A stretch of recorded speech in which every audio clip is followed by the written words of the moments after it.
Good morning friends. आज हम बनाने जा रहे हैं स्पैचुला पे कुछ अच्छे से डिज़ाइंस।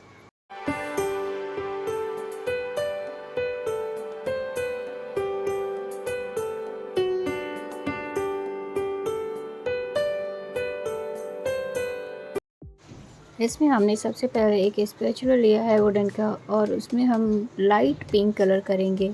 तो ये हम अपनी ज़रूरत के हिसाब से 2 या 3 कोट कर सकते हैं।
अब हमने ब्लैक कलर से देखिए ये एक कुछ अच्छा सा छोटा सा मोटिव डिज़ाइन कर रहे हैं।